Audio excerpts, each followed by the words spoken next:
Hello, you guys, and welcome to the Woman's Cave. And just in case you're wondering, there's just one. Yeah. Jade has been with me for like all the other ones, so it's been really fun. And she was like, she took my spot where I normally would sit over there. She's not there today, but this should be fun by myself. Although when quarantine, it feels really lonesome when you're by yourself. I mean, it's just like you feel like you're staring at the four walls and everything. All of your tasks become twice as hard because I'm used to having someone help, and now they're not here. Anyway, at least we're still healthy and safe so far, so I can't be mad. I'm Winona, by the way, and yes, I forgot to introduce myself, and yes, Jade is normally the one who helps me remember because I do a lot of that rambling thing about me. After all, I am a narcissist. What can I say? Anyway, I with the And I Thought ladies, we wrote books. Go figure. We have And I Thought Divorce is Bad and I Thought Being Grown Up is Easy and Foreign Coffee as audiobooks, so you can check those out on audible.com. And we also wrote the Misfit Guides. There's one of them. There's two of them in there. And then I did the Widow's Debt series and a few other things. But you can check everything out that your ladies is doing on andwethought.com. Check out the books on amazon.com and barnesandnobles.com. But you're not here to hear about me. Yeah, it's normally us. That just threw me for a second. So let me do that one more time. You're not here to hear about me. You're here to hear about my wonderful guest. Wonderful guest, would you please introduce yourself? Yeah, my name is Trey Ellis. I'm a novelist and a screenwriter and a playwright, and I also am a professor at Columbia University and a dad. I love it. And he did it in 3 sentences. So none of you guys know this, but when we begin this, we're like, normally just, when we say introduce yourself, tell us a few things. And Jade always says, can you try to do it in 3 to 5 sentences? Because people try to do it in 3 paragraphs. That takes about 7 minutes every show up, and then we only get to ask them 2 questions. But you did it in 3 sentences, so go you. Let me just say I'm a little scared. You write screenplays, and you're a professor at Columbia University. Oh my God. I feel like literally stupid right now. But where do we start? Let's start with a question. Question 1. So you're a poet too, right? Not really a poet. It's funny. I haven't never published poetry. No, that's one thing I haven't done. Never published poetry. Oh my goodness. I had it written down on my card, poet, so let's scratch that out. Nope. Okay, so let's go with Columbia University. What do you teach? I generally teach screenwriting and filmmaking and screenwriting. And so what have you worked on as a screenwriter? The most, people mostly remember me for the HBO film Tuskegee Airmen. Also, I wrote The Inkwell, but I ended up taking my name off that. I'm writing a lot of different things now. I'm also producing and doing interviewing for executive producing and directing documentaries. I did this documentary last year about Bryan Stevenson called True Justice for HBO. And then 2 years ago, I did one about Martin Luther King called King in the Wilderness, which won an Emmy. And that was about Martin Luther King and the people in his life that we interviewed. I went around and interviewed all the people in his life that were still alive. So what's the process like going from doing documentary to actually doing like straight up scripts? Is it a different process? To me, I'd like to tell my students and myself that storytelling is storytelling. I'm always just trying to get at the truth. Doing a documentary is a little bit like doing some of the research I do for some of my historical pieces. I'm writing a musical right now about Dorothy Dandridge, and I'm doing a lot of research, the same kind of research that I do if I were doing a documentary about her. So that's sort of the same, that process is the same. Then when I have the nonfiction work, like in a documentary, I look at it and what true things can I put together? What things do I need to film to tell the story with what I have?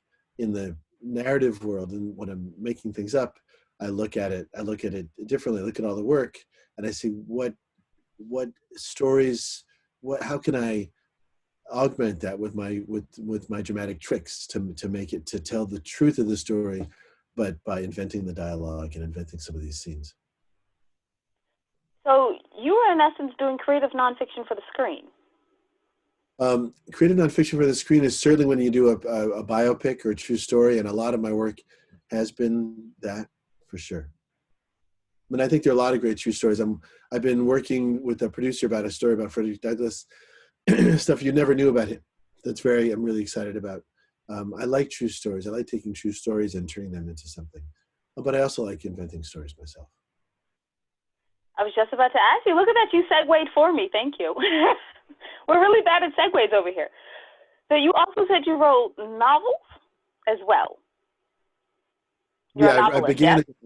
Yes? I started my first novel. I started right in college. Published it after college, called Plattitudes. And I've written 3 novels and a book of nonfiction about being a divorced single dad and raising my 2 kids by myself until I met my wife, my current wife, of 10 years now. And then, so I started as a novelist and a filmmaker, screenwriter. Then I moved into television and playwriting. And now, as I said, I'm writing in the documentary work, and now I'm writing a musical. Now, I'm going to put me in here because I'm a narcissist. So, I have to, right? Just a little me in there. Okay. So I've gone from poetry to novels, from novels to scripts, and it's a challenge. How did you overcome that challenge, going from the process of writing a novel where you can kind of write down what they're thinking and what they're seeing and how they're moving, and then writing a script where it's a lot more dialogue and carrying by emotion and what the camera's going to see? How did you do that? My novels have a lot of dialogue in them already, so that makes it a little easier. But I just think if you think about storytelling and then figure out all this media have different tricks for getting the story out, for getting your idea of a story out to the world. So I would study those tricks. For example, with the musical now, which I've never done before, I'm looking at a lot of musicals. I'm looking at a lot of music. I'm writing some of the lyrics as well. So I'm looking at lyrics. I've never written lyrics before, which is close to poetry. But looking at that, looking at the structure, I like new challenges, and I like looking at taking my existing skill set and trying to challenge it with these new areas that are brand new for me. Now, I understand that. Okay, first of all, no, going back. I want to talk about the musical. I wanted to jump forward and talk about your accomplishments, but no. I can't go past this musical bit. You're writing a musical about Dorothy Dandridge? Oh my word! How much harder is this? I mean, to get the lyrics and then to do it with the history and to make it not sappy. Because how many musicals do you go see and you're like, ooh, this could have, it's a musical, but it sounds like this is going to be wonderful. So how are you overcoming these normal cliches? Well, I'm excited about it. I'm not a musical theater person. I don't see a lot of musicals. I saw Hamilton. I thought that was amazing. I like some old musicals. I think, but her life, because she was a singer and an actress and very at a larger than life, it really lends itself, I think, to being a really good musical. And it'll be, I think, a much different story than the introducing Dorothy Dandridge with Halle Berry. Really? I loved that one. I really didn't know her well, so it was interesting to know her. No, it was really good. It's actually one of Shonda Rhimes' first published, first produced pieces as a writer, as a screenwriter, co-screenwriter of it. But I think that, the musical, we're telling a little, maybe a different take on her. Okay. And what are you watching for inspiration right now? I've looked at, Carmen Jones, and I've been seeing a bunch of her films, a lot of her TV performances, a lot of her, a lot of her old movies, just really steeping myself. And then this book by Donald Bogle about Dorothy Dandridge is just incredible. Okay, now we can jump forward to the accomplishments. Now, you have had some really interesting privileges because you wrote books and Plattitudes and because you write amazing scripts. So can you tell us a little bit about your accomplishments you've had and opportunities that have opened up, besides teaching at Columbia, because that's awesome? Well, I mean, I just try to say yes to a lot of things. So I've been lucky that I've, written novels that have gotten, American Book Award and winning an Emmy for this documentary, nominated for an Emmy for Tuskegee Airmen, winning a Peabody for Tuskegee Airmen. I write plays as well, and I won a Image Award for a play I wrote about the Tuskegee Airmen called Fly. So no, I've been lucky. I just just love how you do this. You're like, I've been lucky. Okay, is it just a thing because I think you're the third Emmy nominated and Emmy winning person we've talked to, and the second one with an Emmy and a Peabody. Well, the first one couldn't get an Image Award because they were Caucasian, and that would have been weird. I'm not joking. I'm joking about that, but I'm gonna say both of you guys, the one with the Emmy and the Peabody, just downplay it. They're just like, well, I have these things, but they're over there somewhere. And I'm like, can I see them now? They're just there somewhere. I mean, I'm in my bedroom now, but they're usually they're in my office. But my, because of the COVID, my son is in that room, so I can't show it to you right now. Oh no, I don't want to see it. No, I was like, is it a prerequisite about being humble? You like when they give them to you, they're like, now be humble. I don't know. I'm not always that humble about it, but I mean, I think it's great. I mean, I was super excited. I mean, I've been nominated for Tuskegee and didn't win, and so when we finally won, and actually having the statue in my house, if I'm having a bad day, I'd pick it up and hold it up and go, oh, it's great. It's great. That's amazing. I hope to have one of those one day. I'm never gonna get them. My screenplays are horrible. Absolutely horrible. Okay, last question. Next to the last question. So, what is the difference in the world, like working in the literary world and then working in the Hollywood world? What could you give us as advice for both worlds? Yeah, in the literary world, you have a lot more control because you're sort of the final product. The final book is yours. So there's not, most editors don't do a lot of editing anymore. They look at it, they say yes or no. The filmmaking world is much more of a process. So no matter how hard you work on your piece, and you should work on it very hard where you think it's perfect, you're going to give it to producers and studio people and everybody else, and everyone's going to have an opinion, and you're going to do many, many, many drafts after that, and it's going to change a lot over time. So I remember one screenwriter that we talked to, they went to see a movie and they recognized there was like 7 of their original lines in it. Yeah, I'm sorry? That happens a lot, yes, absolutely. Absolutely. I don't know if I could do this. Okay, so I'm not going to the screenwriting world, but thank you for telling us about the literary world and the screenwriting world. What advice would you have for any person that wants to get involved in either? Like the top 3 things you need to do.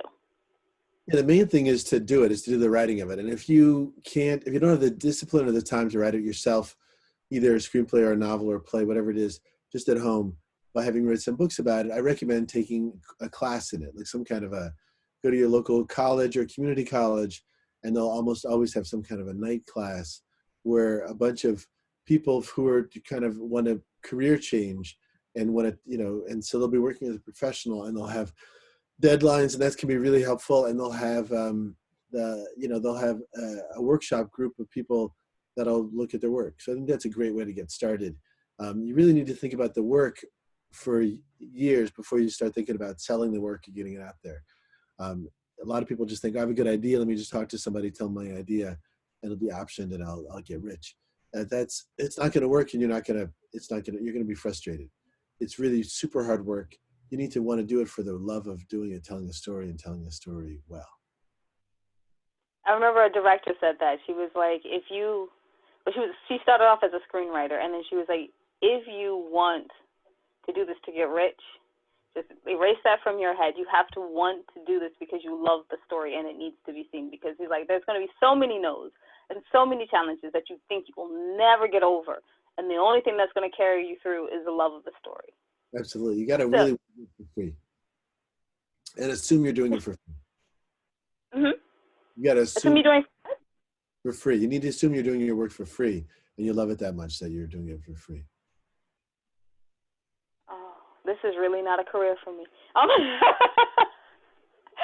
Mr. Ellis, I want to thank you so much for joining us today. And can you tell people where they can find out more information about your books, like Plattitude, where to find it, and where they can watch, your movies, especially Tuskegee Airmen, since we're all stuck inside and we have to stream. Right. You can certainly go to TreyEllis.com or the writer Trey Ellis at Tumblr. And then from there you can look at all my work and there are links to, HBO or Amazon or wherever books and movies are sold. Thank you so much. So we want to thank Mr. Ellis for coming to talk to us today. I still can't believe he actually came to talk. It's an Emmy, a Peabody, and the American Book Awards. This is me. I have like an advocate award. I help domestic violence people with poetry. No, that's so different. So you can check out everything that your ladies are doing at andwethought.com. And when you go to andwethought.com, click on the ladies tab and then go to the middle of the page. And right there, you can support the 3 charities that we proudly support. Please give them time, resources, or knowledge, which funny, we did a conference once and we found out that what most people in the charities were missing was knowledge. So see what they're looking for and see if you can't fill in the knowledge gap. Also, remember that wisdom is all around you if you're open to finding it and accepting it. So peace and love, you guys, from Winona and the Missing Jade. Bye-bye.